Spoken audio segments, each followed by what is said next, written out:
Good morning, everyone. Thank you very much for joining us here. I think we'll get it going now. I can see people are still joining, but we've got lots to get through here on this day 4, this final day of this festival of measurement that we've been running on these mornings. We hope you've enjoyed this shorter, punchier format, and we will, of course, be sharing the content next week, and we'll try and modulate it out so that you can grab and digest the content in the shorter forms rather than a longer form. So we're hoping that works for everyone, both live and retrospectively.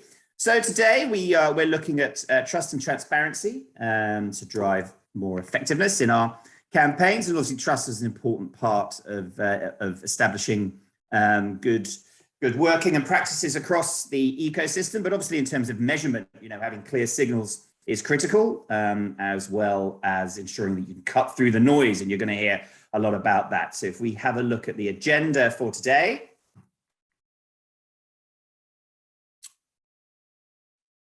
Thank you. I'm not driving you, as you see, there's no hands. So the agenda, we've got 3 excellent sessions coming up. You do have the opportunity to ask questions, so please don't be shy. We'll be doing a little bit of a Q&A after the first 2. The third one is actually pre-recorded from MMI. So we're starting off looking at all things media quality with some work there from DoubleVerify and M&C Saatchi Bohemia group. Trust and transparency in the programmatic ecosystem with Clem and Chanel from Integral Ad Science, and then finishing off with Cameron Thorn. So also we'd like to thank our sponsors.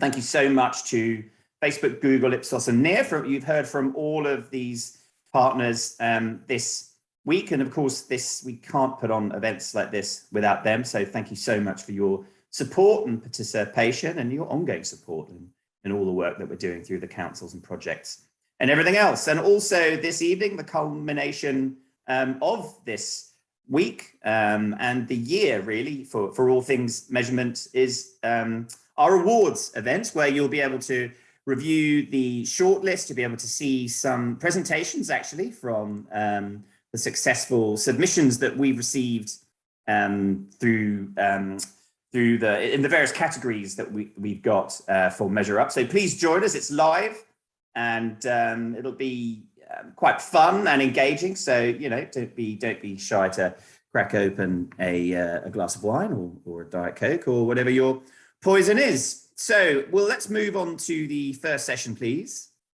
And introducing Imran Masood, who's the country manager of DoubleVerify, and his very competent partner in this particular presentation is James Collier, who's Chief Data Officer, M&C Saatchi Group, and also a partner in Bohemia. So please welcome to the virtual stage, chaps, and we'll have a look at all things media quality.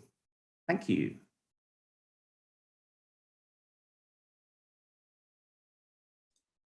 Brilliant. Thank you very much, JJ, for the intro. And thank you very much for having us along. It's a real pleasure to be here today and have the opportunity to, present at the IAB's MeasureUp mornings. So to kick things off, Imran and I are going to be talking about how media quality helps drive more effective marketing outcomes.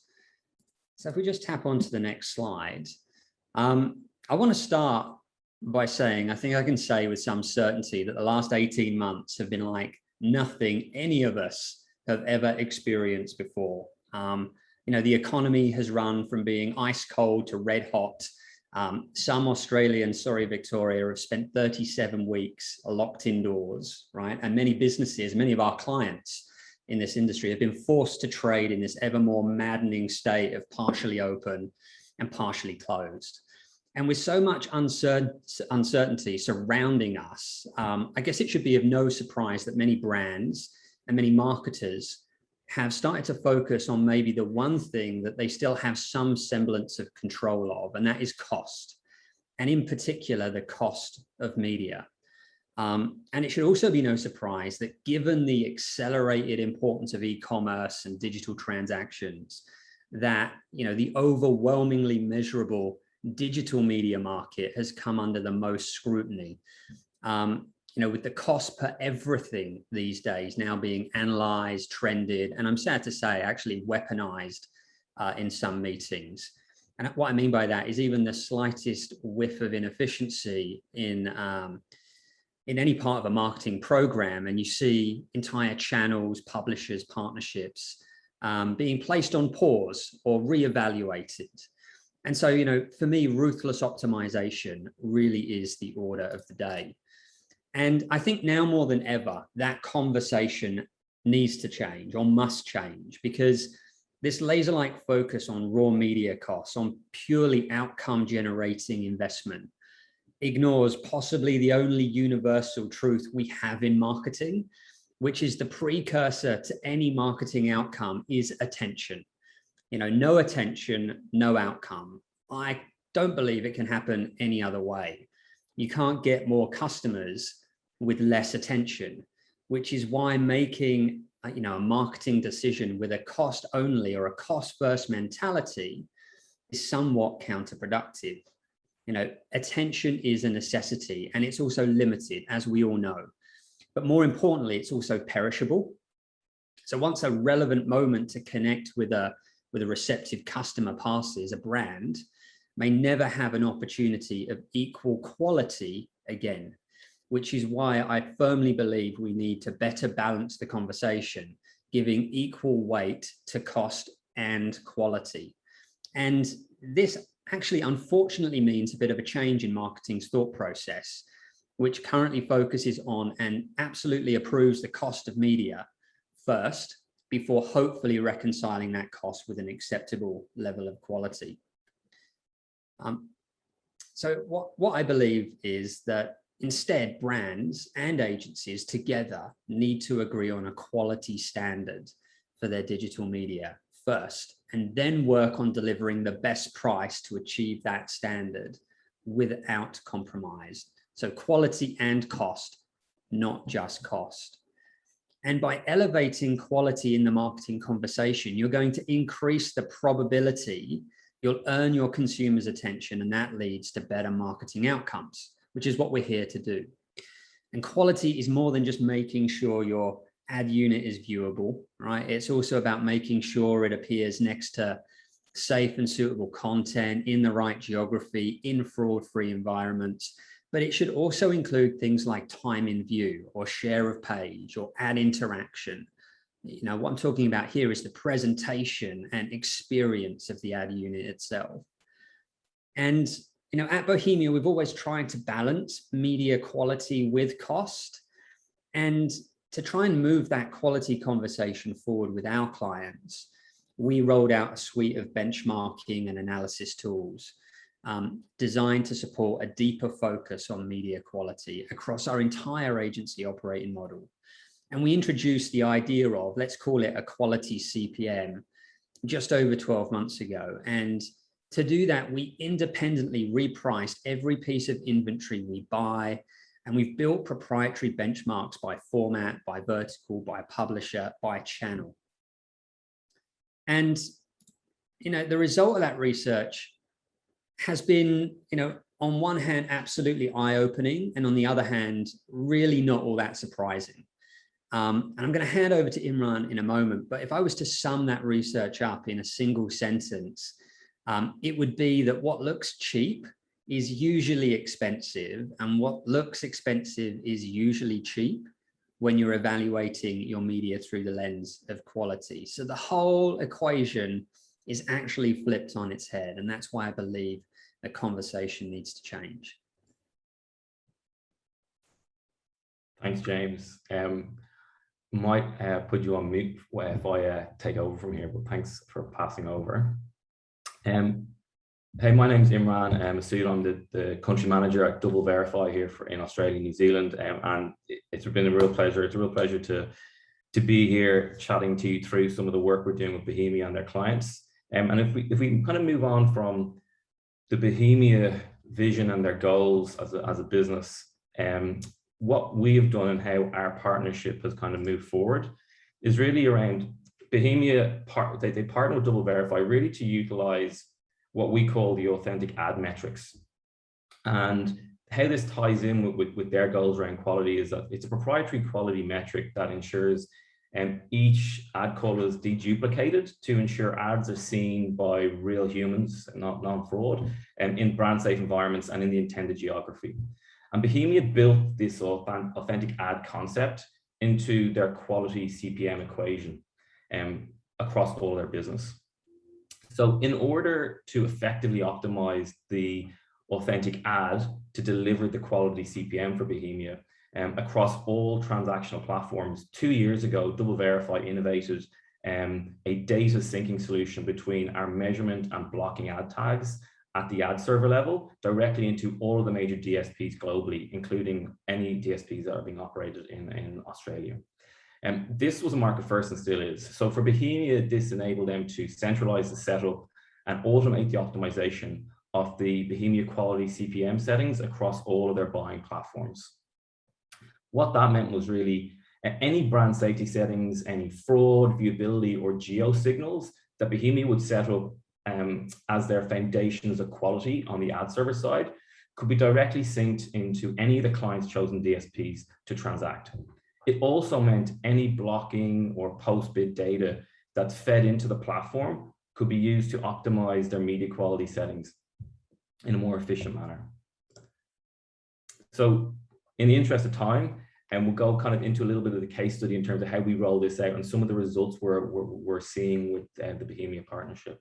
So the final thing we did to launch the partnership 12 months ago and bring the quality CPM to life and was deploy this data syncing innovation across one of their major financial clients.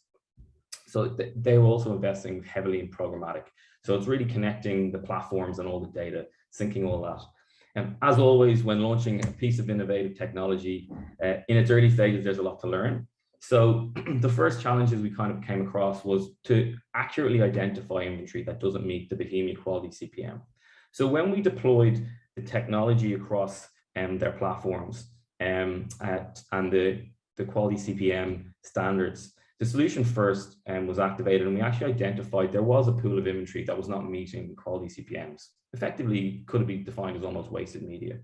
But what we did then, I'm just going to make sure this is loading properly. One sec, I've got a frozen screen and a spinning window.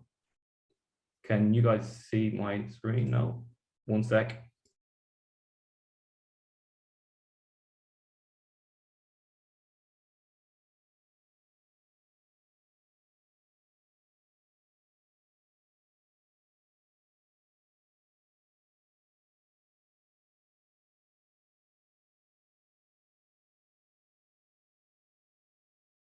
Just one second, it's usual technical difficulties.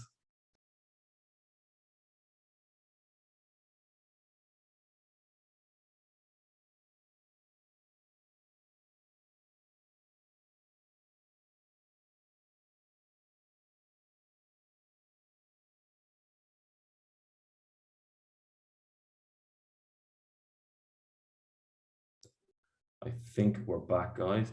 I'll just load it up again. Share and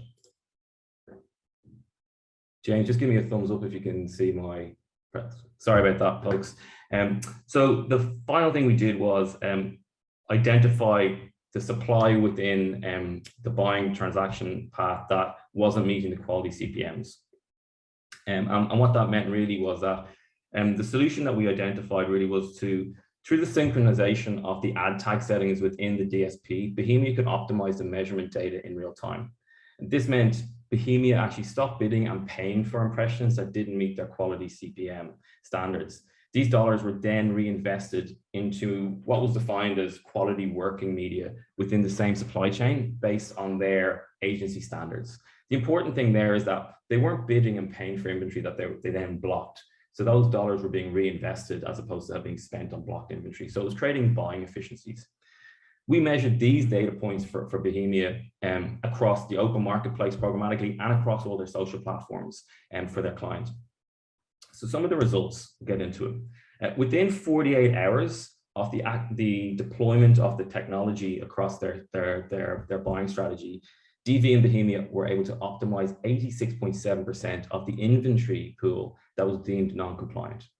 So into quality working media. And then Bohemia obviously repriced all inventory using the QCPM framework. They then optimized the quality CPM down by 15%. And as a result of that, Bohemia saw the CTR improve by 49%.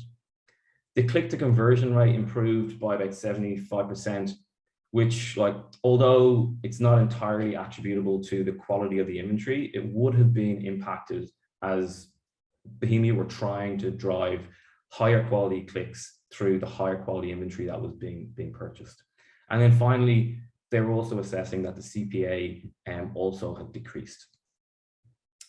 So I'm going to kind of just wrap up a little bit about what James had touched on, which is about delivering outcomes and performance. The final part is really about the final component is around considering like attention and how are you attracting and creating attention solutions for a consumer.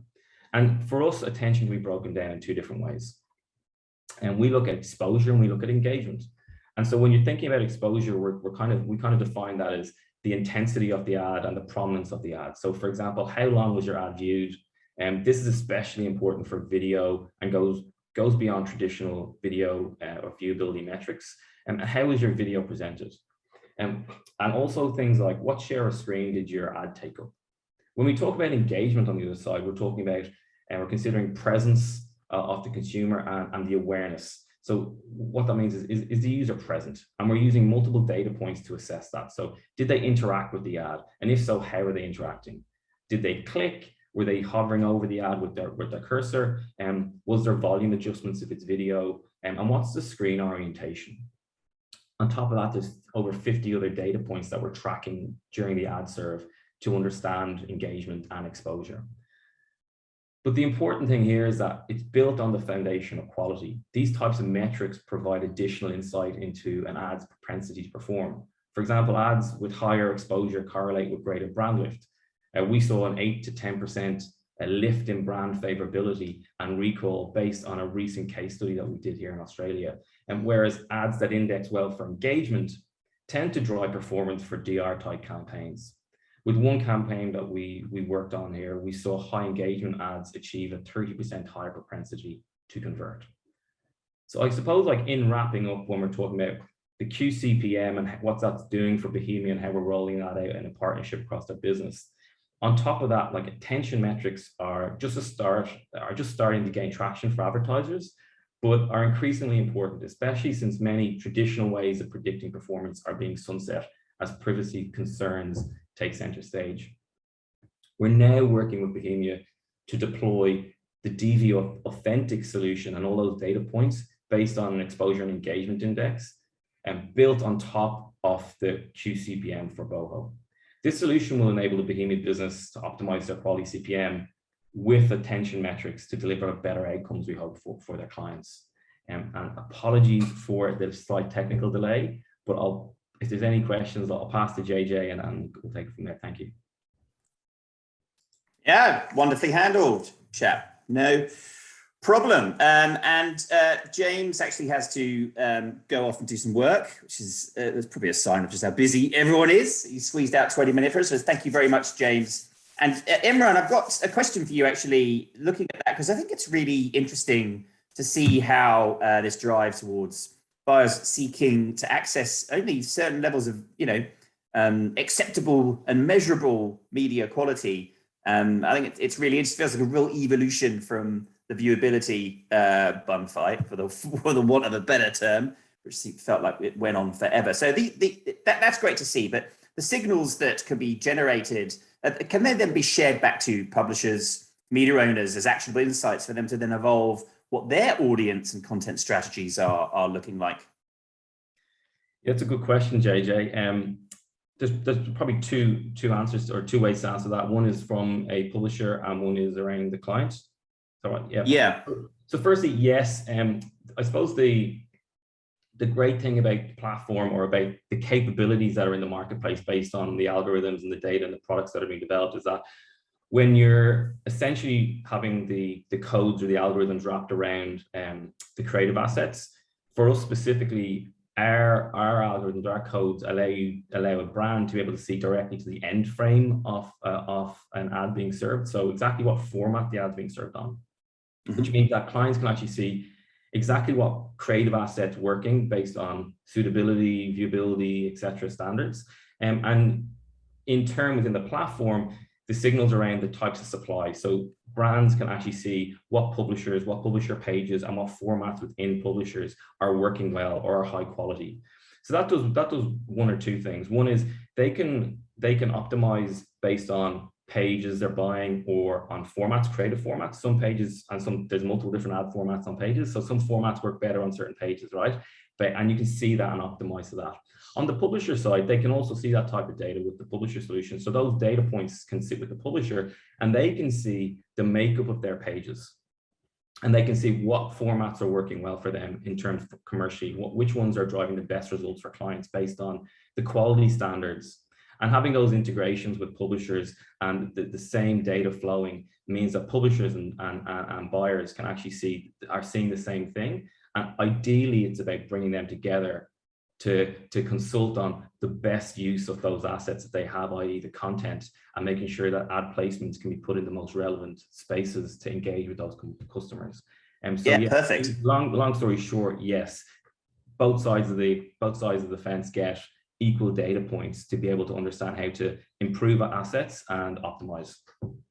Yeah, awesome, because that actually you very cleverly answered what was thought to be a follow-up question in terms of how you bring them together to work together. But you can see the impact that we've seen on publishers, how they've worked so hard to actually clean things up and strike that balance between, you know, the yield of a page and actually the consumer experience of the page that also will drive value for brands as a result. So we can see it working in absolutely. And like the intention of this type of data and these types of solutions with regards to creating quality CPMs or attention metrics across publishers, it's really about ensuring that where advertisers in Australia can invest into quality Australian content and content in this marketplace, and it keeps the industry alive, it keeps it growing, etc. It allows publishers to understand what's really working and how they can manage the profitability of their company based on the quality that they know they have got quality content.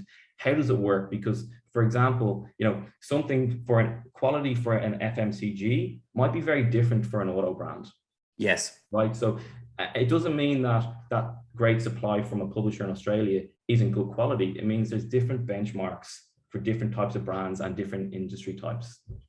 That's an important point. That idea of quality and premium means different things to different people. Great point to finish on. Thank you so much. We do have a question in relation to BVOD and free to air. I think we can assume BVOD, free to air, and the cross media side of it is a lot harder.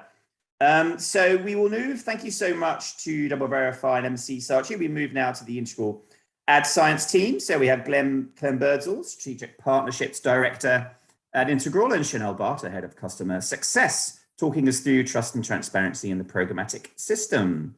I'll leave you guys to take over. Thank you so much. Thank you very much. Thank you very much.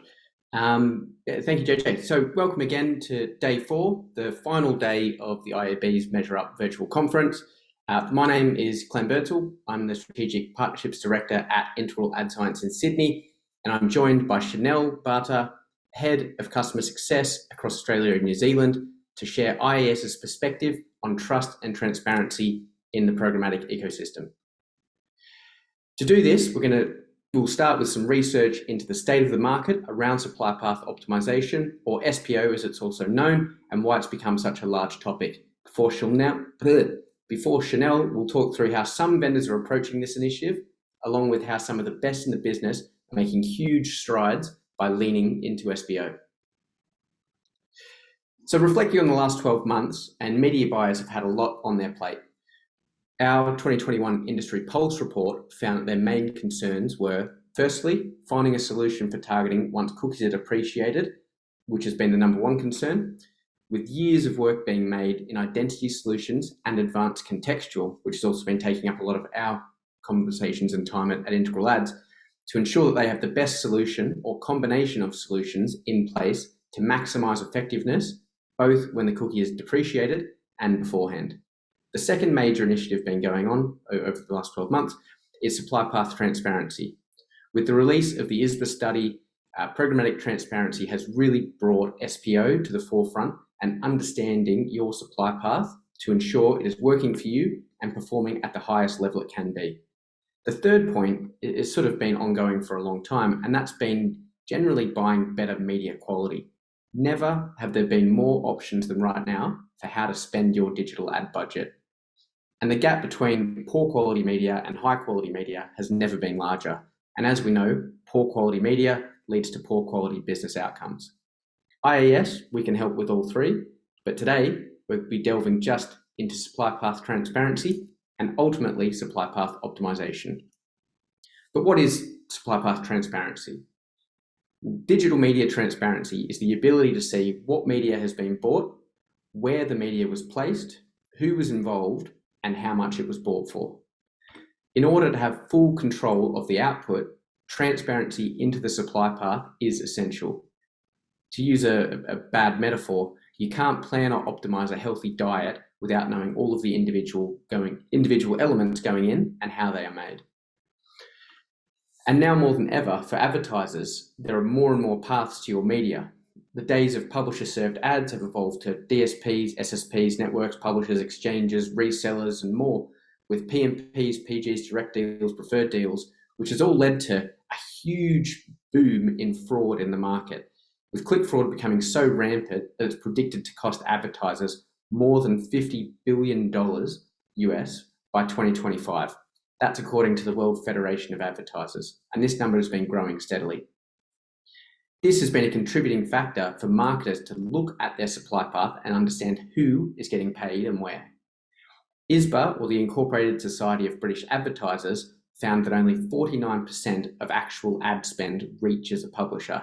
And in their groundbreaking study with PwC run last year, they found that there were portions of that supply path that were unaccounted for, which for this particular study added up to 15%. Closer to home, even the ACCC is investigating digital media supply paths. But the short story is supply paths are messy and an issue to be fixed.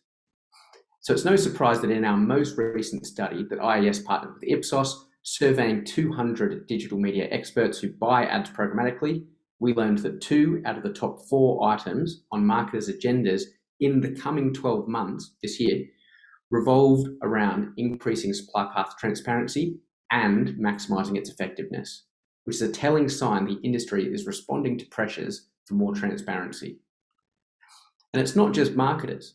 Brands and agencies alike, 57% of them to be precise, are opting for a partnership with external consultants and vendors to audit their supply chain and find ways to maximise their efficiency and the quality of media that they deliver. And before I pass to Chanel, I just want to raise a point that Mark Pritchard made back in 2017, Mark being the Chief Brand Officer at P&G, who called out that the digital supply chain is murky at best and fraudulent at worst, which has only become more and more pertinent as time has gone on and these supply paths have become more and more complex. And with this, I'll pass to Chanel. Great, thank you, Clem.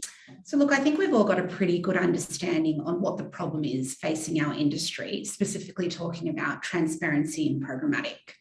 And the great news is it's absolutely not all dire. There are solutions in market to address this. Of course, being from IAS, I can speak to what we've got on offer. And just to take a brief moment to give a bit of a background, we established a really timely partnership in early 2020 with a company called Amino Payments, which we went on to eventually acquire at the start of this year. And that really enabled us to launch our total visibility solution, which you can see on the screen here for programmatic buys. Now, it's the first and only solution to provide radical financial transparency throughout the supply path, so advertisers and buyers alike can really see to the cent where their money is going and how much of it is really being wasted by those quality metrics that Clem alluded to earlier, such as fraud, unsafe brand environments, and unviewable inventory, further allowing those advertisers and buyers to optimize in near real time so that they can get the most out of their budgets invested. And just bringing it back to a bit of a local lens, as we know from the IAB Australia's recent online advertising expenditure report for June quarter of this year, a whopping 42% of inventory is transacted programmatically. And of course, we can expect that to grow with the continued investment into CTV, and a large chunk of that is transacted programmatically as well. Now, with that in mind, transparency and efficiency in programmatic buys is really a topical point discussed by both buyers and sellers across our landscape. And look, we do acknowledge that many buyers are able to get their own access to DSP logs, but what was missing was the ability to really tie in those media quality metrics, shining a light on where wastage can be reduced. And that's precisely what this solution answers for. So in the next slide, we can show you a bit of a snapshot of what this actually looks like in our total visibility dashboard. So there are lots of different metrics that you can see within this particular snapshot, but if we focus on the top two, being score and QCPM, they really show the financial impact of low quality media spend.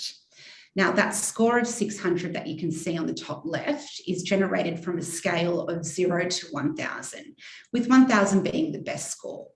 And it effectively gauges the overall integrity of the supply path by combining financial data with measurements of transparency, fraud, brand safety, ads.txt compliance, viewability, and working media.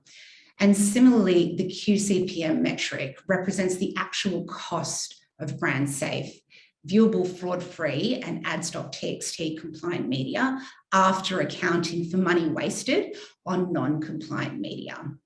So it's really important when choosing a solution that you have the ability to do a few key things there. One of them is DSP comparison, which we can see in the bottom left of this screen, enabling buyers to further drill down into an SSP, reseller, and domain level breakdown to really understand and compare the performance of each path and establish the most ideal supply paths for optimization, but also to choose and work with a solution that allows you to compare performance against different buy types, such as private marketplace and open marketplace buys. Now, if we just flick to the next screen, I can show you a couple of really great case studies that we launched with brands and agencies globally. And in this particular case study with Nestle, we found that just under 3.8% of their impressions on a campaign were going towards inventory flagged as unsafe and unsuitable by that particular brand. Now, with our total visibility data, they realized this amount actually represented a disproportionate, almost 10% of their total media spend, which is quite a lot if you think about the types of volumes that a brand like Nestle would run. So by using that data and insight, Nestle were able to immediately reinvest that 10% of their budget towards safer and more suitable inventory for their brand, which is a really great result for Nestle. Now, on the next slide, we can show you another case study, but this time run for a great agency client partner of ours. Harmland Media was running a video campaign for a major advertising brand and was running across 36 different SSPs, which is quite a lot, with no real insight into which were delivering the most media quality at the best price. After implementing the optimizations based on the total visibility data, Harmland saw an immediate drop in brand unsafe impressions. They also gained 22% in cost efficiency by reallocating those dollars to higher quality paths. They saw a 19.5% increase in their quality spend and a 17.5% decrease in their QCPM. So there's some great results achieved for both the agency and the brand alike. Now, if we look at what the overarching takeaways are for a successful supply path optimization strategy on the next slide, we can really summarize these in a few key points. So firstly, using those quality and financial data and insights to help inform your investment and planning decisions. Secondly, they're setting some realistic programmatic benchmarks and goals to improve performance and use as a guide for your optimizations. Also, just ensuring that you are staying informed of local and global insights and trends to understand what's worked really well in other markets and what actually makes sense for your own strategies to deploy here on a local level. And finally, most importantly, really, is having an understanding that leveraging a solution or a tool for optimization is just one key part as a means of gaining transparency and efficiency in the supply path. But it's by no means the complete picture. Buyers and sellers do need to continue to stay diligent in working with your industry partners, such as the IAB, to help drive positive change and transparency in programmatic. And that can really be achieved by deploying some of these great initiatives that we can see listed here on the screen, such as ads.txt and sellers.json, just to name a couple. And look, this is especially important in the current climate that we're in, when really every single dollar counts. And that pretty much concludes our presentation. Clem and I just want to say a big thanks for joining us today, and hopefully the audience got some insights on the impact and benefits of bringing trust and transparency to the supply path. Thank you, JJ.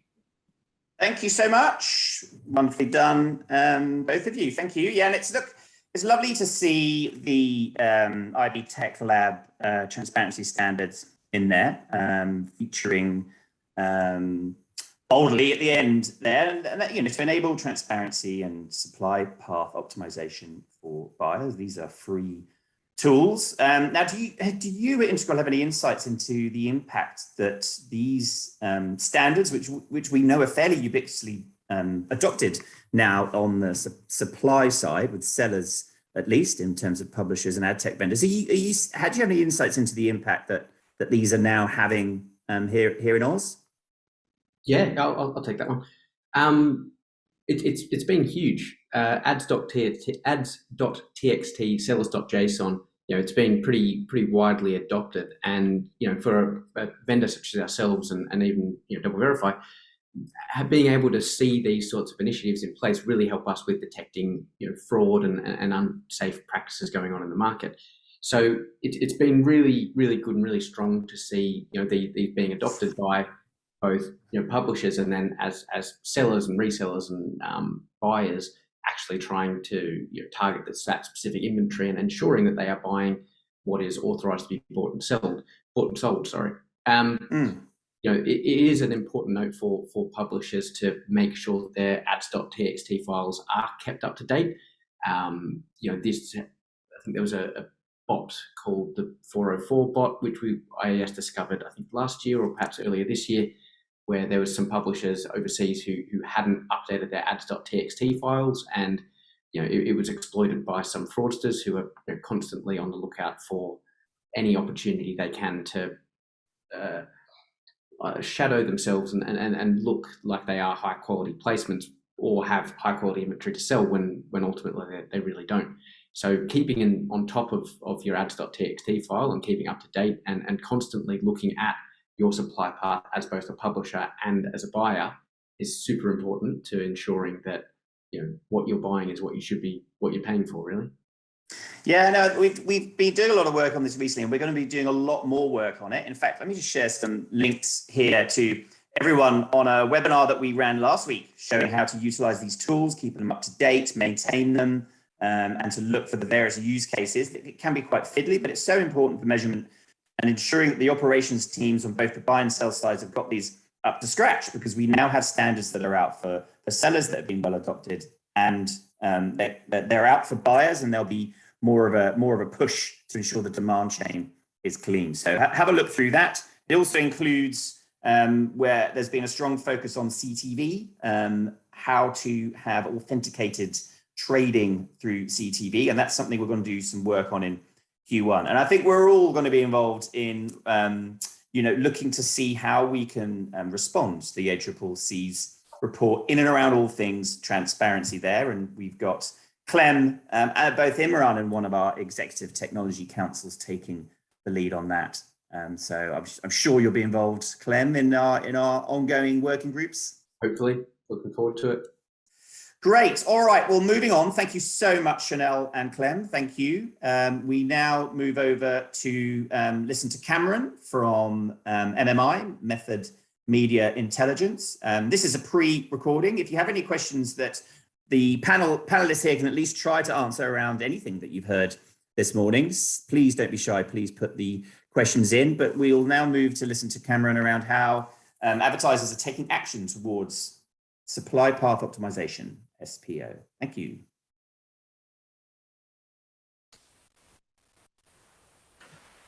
Good morning, and thank you very much for having me. My name is Cameron Thorn, and I'm the Global Head of Insights and Analytics for Method Media Intelligence. We partnered with the AANA earlier this year to release a report on the programmatic supply chain. The IAB has been kind enough to welcome us here today to act as a bit of a follow-up so we can talk about what sort of actions brands have and are taking towards supply path optimization.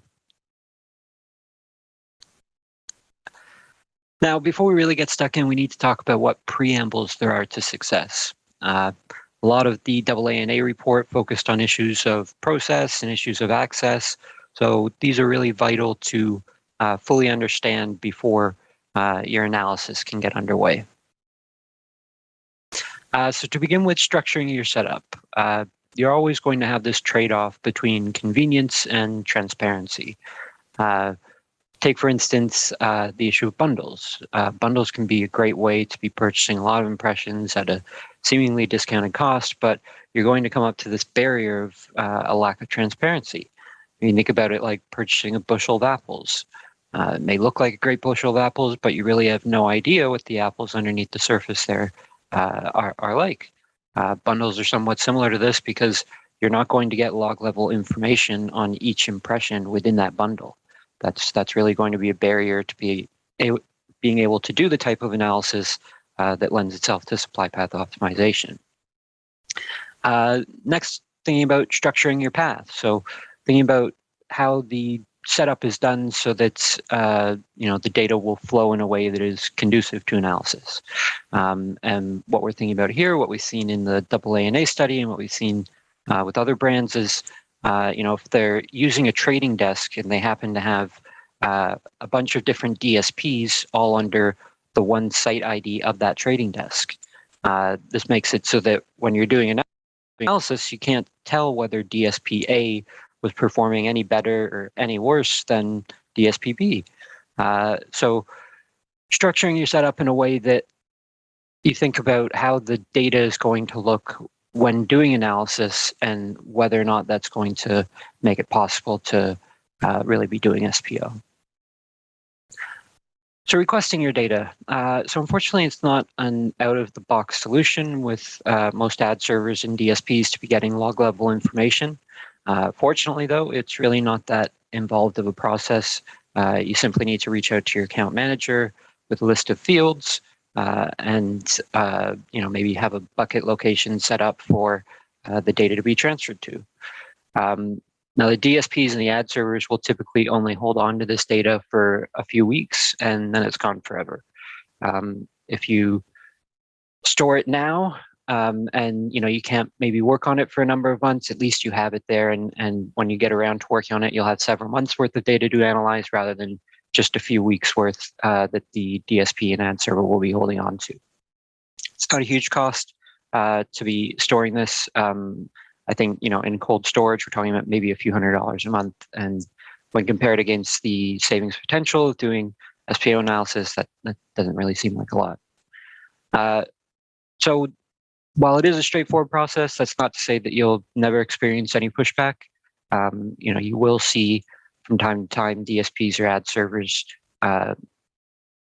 shy away from handing over this data, might say something about privacy reasons. It's really up to the media buyer to make it clear to them that you only want to be working with vendors who are transparent and are willing to provide log level information. And in most cases, we've seen that once that's made clear, data is then made available. So now you've got your setup structured and you've got your data access, what sort of analysis can you do? Well, the first we'd suggest is just a comparison between the logs. So running a count at the placement level for your DSP versus a count at the placement level in your ad server data. There will often be a discrepancy of about 10 to 15%. This can be caused by anything from IVT to non-renders, and it's really vital in this process to understand what your billable event is. It's a bit more pertinent if you're using the same company for both ad server and DSP to understand if you're getting charged for auctions won or ads served. So let's say you see 10 million impressions for campaign X and only 9 million impressions in the ad server. Well, that requires you to kick off conversation with your account manager and make sure that you're only being charged for 9 million impressions if you're being billed on ad served. So exchange level analysis.